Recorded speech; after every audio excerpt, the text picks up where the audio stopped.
So let me just tell you about this sling. Okay, as a clinician, I've seen a lot of people come into the clinic with other types of slings where you don't have this support here and it's just one long strap. And what that does is just weighs on you to the point where like your traps and your neck and everything get uncomfortable. This extra piece here takes off so much of that support and such. Now this sling, this is like the Cadillac of all arm slings that I've ever seen. It is absolutely comfortable. Highly, highly recommend. If I have another client and patient that ever comes in and need a sling, I will 100% recommend this. This is the Ossur, O-S-S-U-R.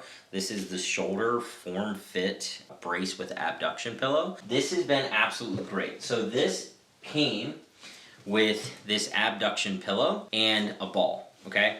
Now, it's very common, I'll show you on this side, after a rotator cuff surgery that you put your arm out slightly like this, okay? This protects the joint. Now, my surgery did not actually go into the shoulder joint. It was very superficial, the muscle, so it never actually touched the joint itself, inside of the joint, the interarticular.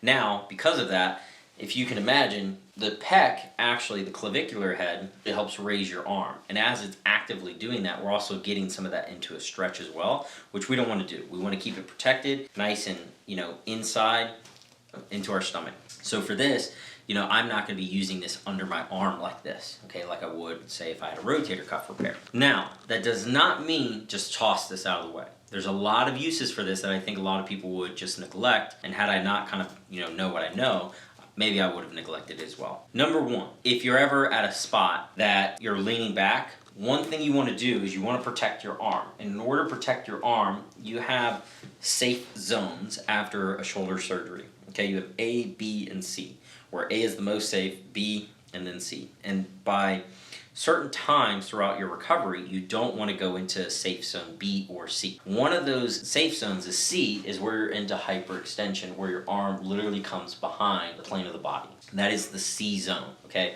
We're out here like this, or over here in the end range like that. Those are all in the C zone. Now, so what does that mean? So one thing I can do, if I were to lay back like this, gravity is going to want to pull my arm backwards, okay? Now, having a pillow or something underneath your arm to support it is absolutely paramount to protecting the surgical site and protecting yourself by making sure that pain levels, that you can keep those at bay and within a mild to a moderate range. Hugely important to make sure you're not overly irritating anything, and so you can stroll along through your recovery as fast as humanly possible. So that's number one. You want to have it in case you're behind you and you need anywhere. You want to go in and you can use this behind you to support your arm from going back into that safe zone C and to keep it protected. That's number one. Number two, where you have, see this contour that usually sits on your side, you can put that on your lap here like this, okay? Put that on your lap, and then you can use your arm, your other arm, your good arm, to lift up your bad arm. What that does is it takes a little bit of the pressure off here, which is absolutely phenomenal because sometimes it just gets a little achy, okay? Now, I was not able to do this for the first day or two, where I could actually lift it up and put it there. But after a day or so, it starts to get old, right? It starts to pull on you because you're wearing it all the time, unless you're doing any exercises or anything under the guidance of your therapist. Then, of course, you would take it off and such.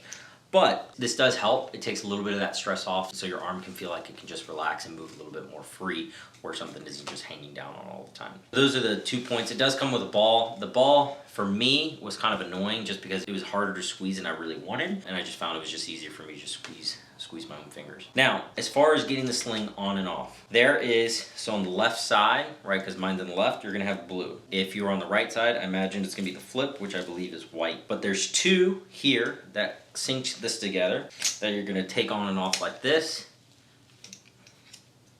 okay? And this comes through here like that, okay? And then, I'll lift this up here, your arm is Velcroed into this spot like that, okay? So let's say I was taking it off. Ooh, it's kind of tender. Okay, and I was doing some of the exercises that my therapist told me to.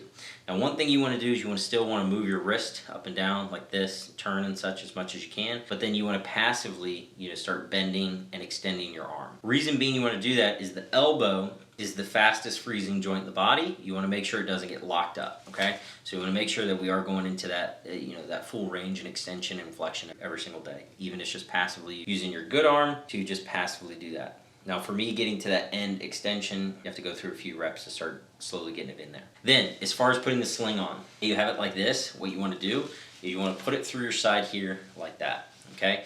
Then sort of let it hang so you have the circles here, and then you want to do, you just sort of grab this, okay? You just sort of pull it through here, okay? So once you have it pulled through here, then what you got to do is you got to put your arm in. So just rest it on your arm, use your good arm to kind of pull you in, and you want to lean away a little bit, and then just push it in. Now, once you get your arm sort of in the sling itself, there's a Velcro. So what you want to do is you want to lightly Velcro it, that way it's kind of secure, and then you're going to kind of hold the sling up like this, and I kind of want to bring it up at an angle here. Reason being is you want your elbow at the very back of it, okay? That way it's nice and supported. So you want that in the back, there, nice and supported here, and then I'm going to kind of lean down. I know you can't see it right now. You're going to lean down. That way you're not using any of these muscles at all. So my arm is like this, resting on my thigh. Then you're going to take these two clips here, like this. Like I said, you want to make sure the blue is in front, okay? And I'm just going to kind of come down, and then we're just going to lock them in. Just like that, and then now you have your sling on. So it's nice, comfortable, it's easy to get on and off. The first day or two, you're gonna have probably somebody else help you out because you wanna mitigate as much motion as much going on. This sling has been like the Cadillac of arm slings and braces. I highly recommend if you are going through an operation, this is one that I would absolutely recommend. It's been great, highly recommend it.